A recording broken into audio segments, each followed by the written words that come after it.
Moments with I'm your host Jean Kuhn, and my guest today is Vickie Griffith. Vickie, how are you? I am fabulous, thank you. And you? I'm great, thank you. Good. Um, Vickie, I know that you do a few things, right? You handle, but mostly what you do and you're very good at is self no, not self hypnosis, Correct. right? Yes. So that you can help people whether they're struggling with their weight or smoking or struggling to make enough money.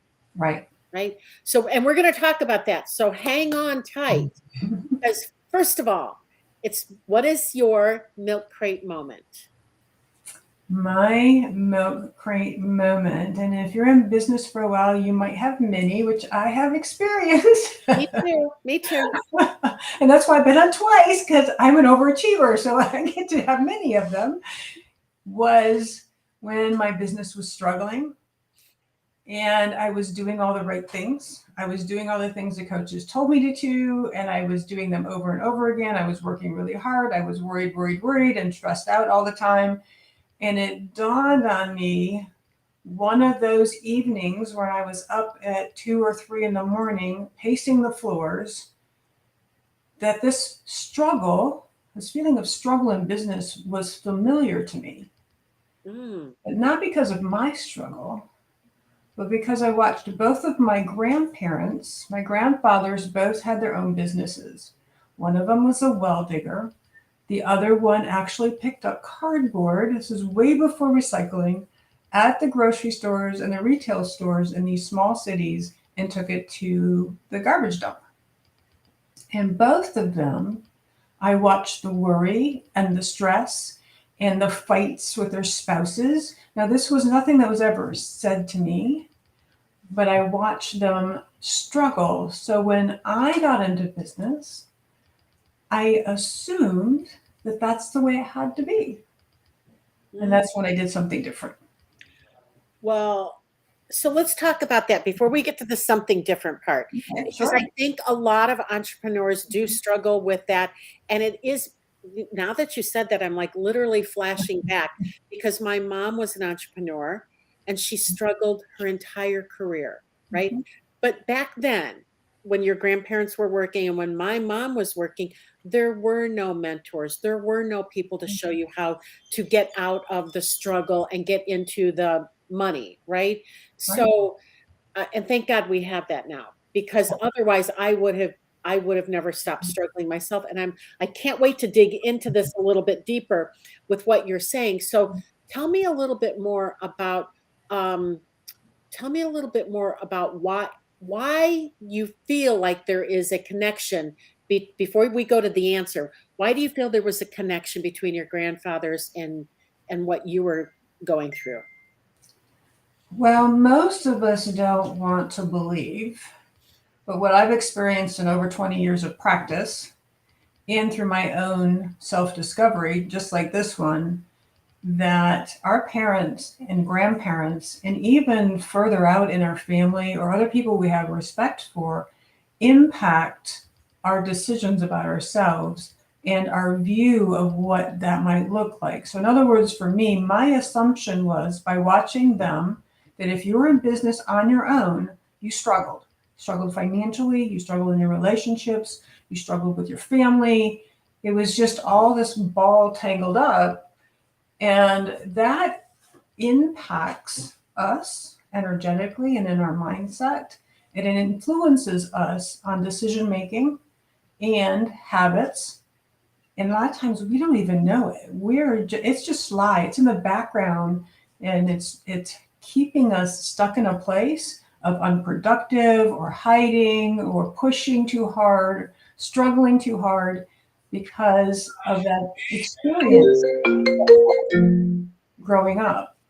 So that's where it all comes from. It's childhood experiences that we don't even know is impacting us on a day-to-day basis. Well, and I think too that if we think about it and we look at our DNA, because I do believe all of that trauma and Mhm. drama is in our DNA from our mothers, our grandmothers, our great grandmothers, all the way back to who knows where. Right. Right? We're carrying that DNA. Otherwise, they would never be able to track where we came from, right? True. So, Right. and because we have that DNA that can go back generations upon tens of hundreds of generations, Right. we're carrying all of that stuff around that we don't even know about. And we Right. might know better, but our body's telling us differently. Right. Isn't that crazy? Yeah, it's hard, I think, for a lot of people to grasp because we want to think that we're our own thinker. That, especially, I don't know about you, Jean, but I love my mom dearly. But when there's things that I say that I'm like, oh my gosh, my mom said that, it really disturbs me a bit because we all want to think that we're our own person. Right. And mannerisms, even, there's my dad used to do this all the time. And there's a tapping technique I've learned where you do use some of these purposeful tips or techniques in your fingertips. But he used to do it intuitively. And I find myself sometimes just doing that intuitively too, because I watched him do it. So it's fascinating and interesting to me. Our behaviors and our thought patterns and our belief systems can be generational, and it's impacting us on a daily life that we don't even realize. I think it is fascinating, right, to understand that. And then, so now I want to know, well, let's move forward a little bit because I want to know how you took that information from both, and it wasn't just one grandfather, right? You've got both grandfathers who are struggling. So it's coming from both sides of your DNA, right? From mom and from dad, and all of what's going on in the past. All right, how did you fix that? Well, first, number one, with any change, it's awareness. So the aha of, oh my gosh. And I used to go with my grandfathers when they were working, sometimes when my parents were working and they couldn't afford childcare. So I would go to the dump with my grandfather, or I would go out to a house to watch him drill a well. So I was kind of intimate with these two as well, watching them in their business. And so first was awareness, like, oh my gosh. And it was a huge awareness. It was like, oh my gosh, this is incredible. I am still continuing this genetic pattern, as you said, in the DNA. How do I stop it? Right. And I found several different methods to do that. One of them is hypnosis.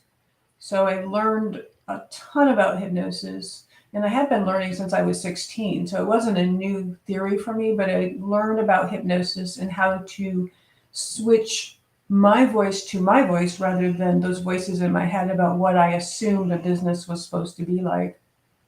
And another real practical technique that seems really silly, but the silly ones work. I'm just saying, I'm a left brain, ran $1 million department stores. Left brain people are like, that shouldn't work.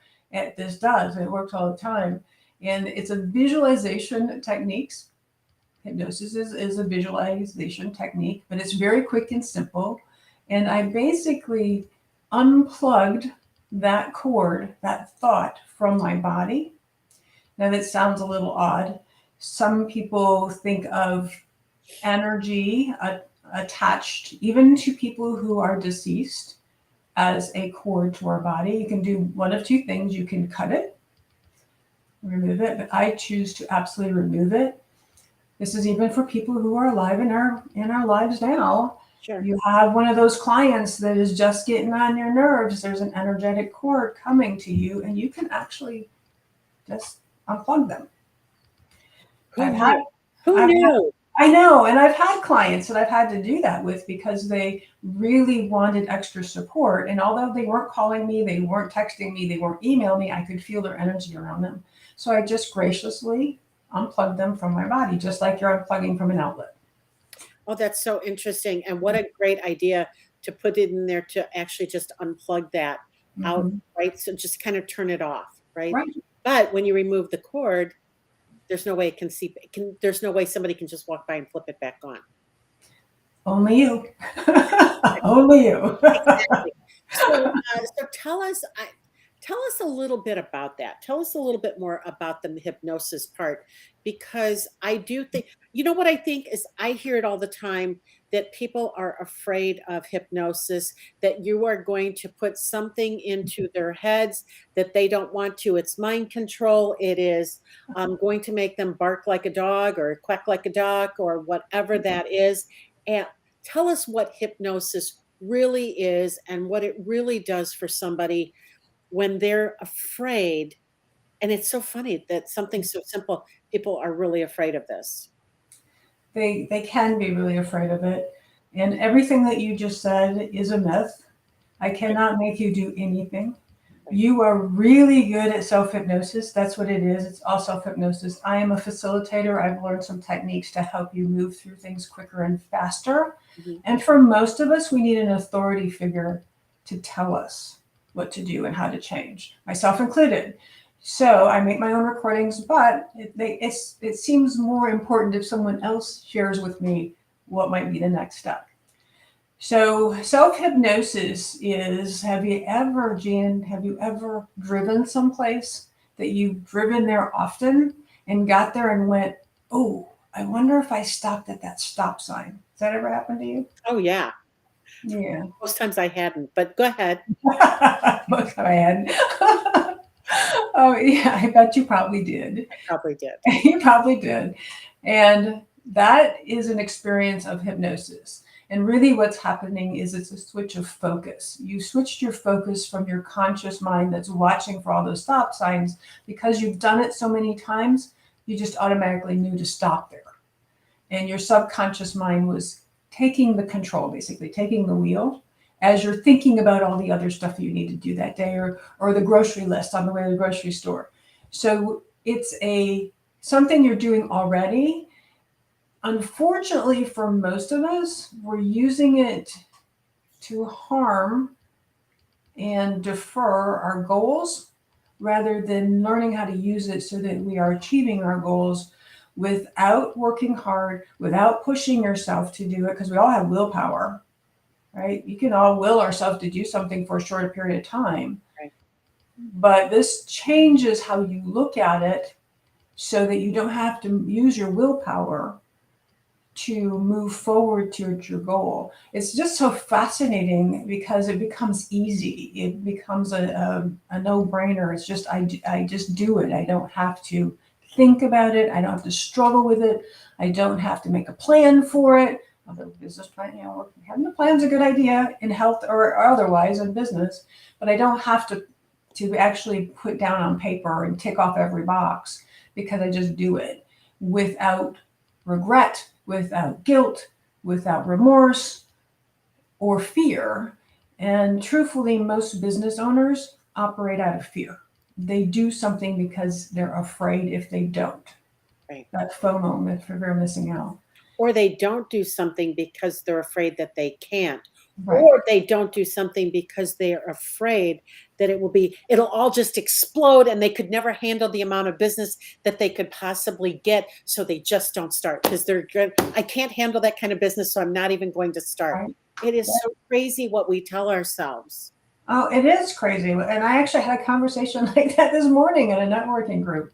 She was like, I'm really, really busy, but I don't want to hire employees. I'm like, you don't have to hire employees.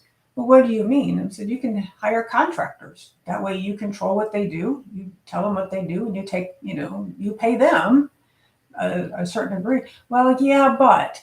And she kept saying, but yeah, but. And I'm like, yeah, and yeah, but. And I would give her the opposite of what she was saying. So finally she said, yeah, maybe, which was a whole lot better than yeah, but. Right. So, and she's going to stay at this certain income level if she doesn't, and she's going to burn herself out if she doesn't hire somebody to help her.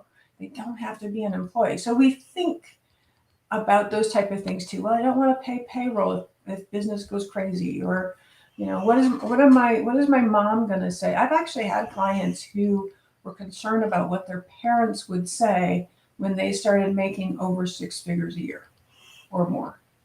Isn't it crazy that when I had told my mom, this is what I'm going to start doing, her Mhm. immediate Now she's been gone for 12 or 13 years, right? But her immediate response was, "You're never going to do that, right? You're never going." And she never did. But you know what? I have, right? Mhm. So I love the fact I love this topic so much. So all right, so let's go in and talk about how did you through the help self-hypnosis, how did that impact your business then? Well, how that impacted my business is I did invest in myself. So I felt worthy enough to invest in myself. I did hire a coach. I've had several coaches, fabulous ones. You were one of them. And so thank you so much. I appreciate you and adored our time together and still work together, which is really fun as well. So that was a huge leap for me to feel worthy enough to invest in me and my business Awesome. rather than trying to go on a shoestring. There's nothing wrong with going on a shoestring. I've done it for many years. However, it's a level of mindset that that's the way business has to be done, and that's not true. So that was one of the first things. I changed my mindset through using self hypnosis and this energetic technique of unplugging myself from any of the family baggage that I felt I was still carrying and trying to prove right and trying to prove that I was still, I guess, part of the family by proving that I had to suffer in business too Mm, when both of those grandparents have passed several, like you said, several years ago. So wow. sometimes we get in that mode too. We keep trying to prove these disheartening, hurtful belief systems that aren't even ours true for somebody else. Mm. We are a wildly wonderful, wicked, wrongfully whatever group of people, right? So, if we can be, I mean, people can just be there, this incredibly in tune, aware, Mhm. have full consciousness of Right. what they're doing, and then others really don't understand that and won't take that opportunity to even improve themselves a little because of fear. So I'm just fascinated by this topic here today, and I'm so grateful that you agreed to come back. So let me ask you, and I'm sure I asked you the first time, and I'm going to ask you again. What is, as we leave today, what is the one piece of entrepreneurial advice you can give to someone? Invest in yourself by investing in your business.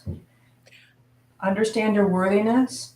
And if you even have an inkling of owning, operating, enjoying a business, it was something that was given to you far beyond you, some kind of higher power, whatever you call that, whispering to you because you have something someone else needs and they will buy it from you so that they can feel better. There's nothing better than helping a client breakthrough. That's why my name of my business is Breakthrough. Have ahas so they can have a better life, whatever it may be, relationships, their health, their weight, business, making money, any of those type of things, because that is a true gift God has provided for me. And to hide from it would be selfish. I agree with you. Listen, you have a special gift, and I'm going to drop it in a minute. So people have to stick around because this is where I get to do a little plug for the Second Act Conference. It's, excuse me, that's coming up October 25th, 26th, and 27th. I hope you'll come, Vickie. It is going to, it's all about that woman in her second act. And I know you're right there with me in your second act. Mhm. And it's for business owners who really want to. There's a few things that we've determined that women in their second act, women business owners in their second act want. They want to make more money. They don't want to rely on Social Security. And listen, I just looked at our Social Security when they send the little things out. We will be taking a 75% pay cut when my husband decides to retire and go on Social Security. Um, they want a more wealth, they want more clients, they want more health, and they also want more impact, right? We have a lot in our second act. We have a lot that we want to share with people, right? And listen, you can go to secondactevent.com, secondactevent.com, get all of the information. It's going to be live and in person. And you'll be able to meet a lot of the people that I have had here on the Milk Crate Moment podcast, because if you've been paying attention, it's a lot of amazing women that are going to be there. So, Vickie, I'm going to drop your link now. Tell us a little bit about it. Whoops, there we go. Tell us what they're getting. Well, the funny thing is when I was a child, and I would be at the grocery store, for instance, and I would ask mom for a candy bar. She would say, "We can't afford it. Money doesn't grow on trees." Oh, Now, interesting. later, I realized that money really does grow on trees and bushes because our dollar bill in the United States is made out of cotton and trees, wood pulp. So money does really grow on trees. We need to change our mindset about it. So I created this self-hypnosis recording to help people overcome their money belief system so that they can create the abundance they want and have the dreams and lifestyle that they want. I'm gonna I'm not gonna lie, I'm laughing about that because I literally can picture. I would have had I said that to my mom. Well, mom, actually, money does go on trees. I literally would have been picking myself up off the floor. Right? So I can feel it now, right? Could feel that slap on the face, huh? Oh yeah, and it would have, yeah. But no, mom, actually, money does grow on trees. I'm going to laugh about that the rest of the day because now I know, and you know that money does grow on trees. Vickie, thank you so much for being here and coming back again to share another amazing Milk Crate moment because you're absolutely right. As entrepreneurs, we don't just get one, right? We get one. If we're lucky, we only get one a week. If we're lucky. That is so true. Have a Milk Crate moment that we could share. And if you have a Milk Crate moment you would like to share, please reach out to me at jean@jeankuhn.com and let's get you on Milk Crate moments to share your Milk Crate moment with other entrepreneurs. Have a great day, everybody. Thanks, Vickie. Thank you.